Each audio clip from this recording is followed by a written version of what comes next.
Welcome to this explainer. Today, we're diving into something that is absolutely fascinating, but frankly, a little terrifying. It's all happening inside the single most complex structure we know of, the human body. And specifically, the human brain. We're going to explore the incredible and honestly highly delicate reality of how our minds respond to physical trauma. So, what actually happens inside your head during a sudden impact? You know, we've all bumped our heads at some point, maybe playing sports or in a minor fender bender, but the physics of what goes on underneath the skull is completely hidden from us. So let's jump right in and uncover the invisible mechanics of head injuries. Section 1. The brain's fragile reality. Think about this wild biological paradox for a second. We always think of the brain as this almighty powerhouse, right? It's the undisputed center of our intelligence, our memory, our senses, and literally every movement we make. But physically, it's just a 3-pound organ with a texture that's actually really similar to gelatin. Sure, it's protected inside the hard shell of the skull and surrounded by fluid, but make no mistake, it remains extremely, extremely fragile. Section 2. A network of neurons. 100 billion. Just let that number sink in.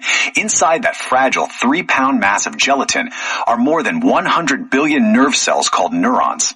They are operating non-stop, communicating through this incredibly intricate web of electrical and chemical signals. To really grasp the trauma we're going to be talking about, we have to understand the basic building blocks first. The anatomy of a single neuron. At the core, you've got the cell body. Then, branching out, you have dendrites, and you can think of these kind of like antennas that receive messages from other nerve cells. And finally, you have the axons, which are the pathways that carry signals outward. Now, I want you to really focus on the axon. By definition, it's a long nerve fiber that carries those vital electrical and chemical signals to different parts of the brain and the rest of the body. Keep that structure firmly in mind, because this exact spot is where the invisible, microscopic damage of a head injury really goes down. Section 3. The mechanics of injury.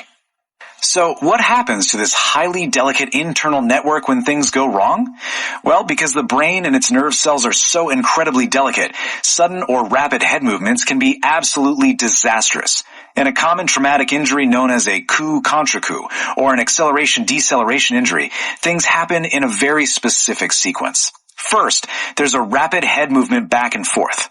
Next, the brain literally shifts inside the fluid of the skull. And finally, it violently strikes the inner walls of the skull itself. Now, with a severe high-speed injury, this impact causes visible swelling and bruising of the brain tissue. Doctors call this a contusion. But in lower-speed injuries, the damage might not be visible to the naked eye at all. But just because you can't see it doesn't mean devastating trauma hasn't occurred.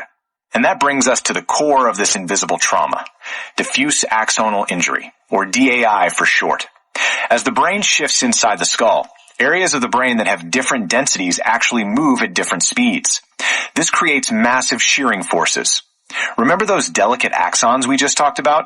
Well, these forces are so strong they stretch and physically tear the axons right away from the neuron cell body. This is what's known as axonal shearing. Section 4. The microscopic aftermath. Now, you'd logically think the danger ends the exact second the physical impact stops, right? Well, biology tells a much scarier story through something called the cellular cascade. The brain damage actually continues for hours or even days after the initial trauma. At the exact moment of impact, the axons experience shearing and they tear. But then, hours later, those torn axons quickly break down and start releasing toxic levels of neurotransmitters into the surrounding tissue. By 24 to 48 hours later, that toxic environment causes nearby perfectly healthy neurons to die off. The injury literally worsens itself from the inside out over a matter of days. Section 5. Symptoms and diagnosis challenges. Let's zoom back out to the macro level. How does this hidden progressive damage actually affect a patient in their daily life? Well, even mild to moderate diffuse axonal injury can be entirely life-altering. Typical symptoms include a brief loss of consciousness, persistent memory problems, or a noticeably reduced problem-solving ability. It can also cause immense difficulty with attention and perception, and even a decrease in social inhibition. And it is crucial to note that in severe cases, these injuries can tragically lead to a coma or a persistent vegetative state. So that raises a pretty massive medical question. If the damage from this cellular cascade is so profound and so severe, how do doctors actually see it to properly diagnose and treat it? Well, the reality of medical imaging here is actually really alarming. Even though CT scans and MRI tests are our standard go-to tools for detecting traumatic brain injuries, mild cases often appear completely normal on these scans. Because standard tests just can't physically show those torn microscopic axons, doctors usually have to depend almost entirely on a patient's history and a clinical examination to make a diagnosis. And just to put that into perspective, this isn't some rare medical anomaly. Every single year, more than 1 million mild traumatic brain injuries are reported in the United States alone. That staggering figure includes a massive number of these incredibly hard to detect diffuse axonal injuries. And that right there is exactly why understanding this topic matters so much.